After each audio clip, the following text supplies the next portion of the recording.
Donc bonjour, maintenant on verra comment créer une instance Mongo sur MongoDB Atlas qui va vous fournir un cluster pour vos bases de données. Donc pour cela, vous allez vous rendre sur le lien suivant, donc mongodb.com University Synapse et par la suite donc vous allez remplir ce petit formulaire-là.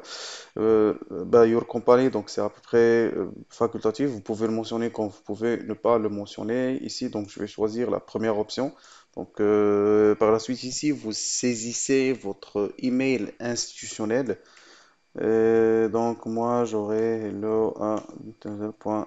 Par la suite, votre nom, votre prénom, ainsi que le mot de passe. Et par la suite, c'est Get Started. Donc, maintenant, on va commencer un petit peu la création du, de notre compte. Et voilà, donc le compte a été créé. Et par la suite, on passera à la création de l'organisation. Et au sein de l'organisation, on va créer notre projet. Donc, vous pouvez appeler ça, vous pouvez l'appeler comme vous voulez. Donc, ce sera Ahmed Lab.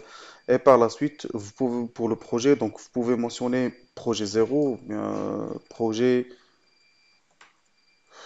zéro. Donc, je vais laisser ça comme ça a été ici. Donc, vous pouvez mentionner ça quand vous pouvez ne pas le mentionner. Donc, pour moi, je vais mettre Ruby.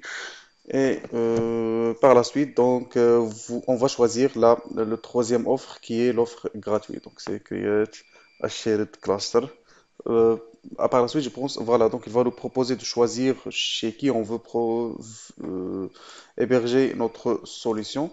Et par la suite, donc vous pouvez choisir parmi ces trois-là. Donc, moi, je choisirais un petit peu Francfort puisque c'est la plus proche. Et par la suite, ça, vous pouvez pas le changer, sinon donc vous allez devoir payer et additionnel ici donc ça je sais pas si voilà c'est pas inclus et le cluster name ça vous pouvez lui donner comme vous voulez moi je vais l'appeler Chacohod et voilà donc on va créer notre cluster et finalement ça on nous propose voilà, donc ici, où il vous propose de créer votre base de données. Ça, je pense, c'est pour définir la liste des IP qui peuvent accéder à votre base de données. Et ça, donc ces deux-là, c'est juste pour charger des données et ça pour se connecter. Donc, on va un petit peu passer à la création de notre base de données et par la suite, je vous laisse ici découvrir un petit peu l'interface et vous familiariser avec. Donc une fois le cluster créé, vous aurez un visuel un petit peu similaire à celui-là. Et maintenant, ce qui reste, c'est pouvoir définir un petit peu les options de connexion. Et pour ça, vous allez devoir cliquer ici, donc sur Connect. Et par la suite, vous pouvez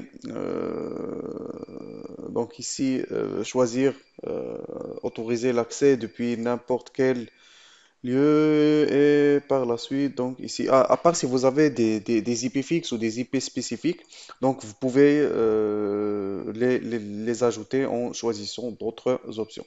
Et par la suite, donc ça sera add IP address. Et donc comme vous pouvez le remarquer ici, on a les options de configuration un petit peu qui, euh, qui nous dit que donc on est en train d'avancer dans la partie euh, configuration de notre cluster et aussi de notre base de données. Et par la suite, ici, donc on va devoir un petit peu créer une base de données. Donc ça sera, si vous voulez, donc ça sera DB01, c'est pas Mongo, donc vous pouvez l'appeler comme vous voulez. Et donc on va définir un mot de passe, donc c'est à vous de le définir. Moi, je vais me contenter juste de DB01 et par la suite, donc, ça va être create database user. Donc ici, donc save.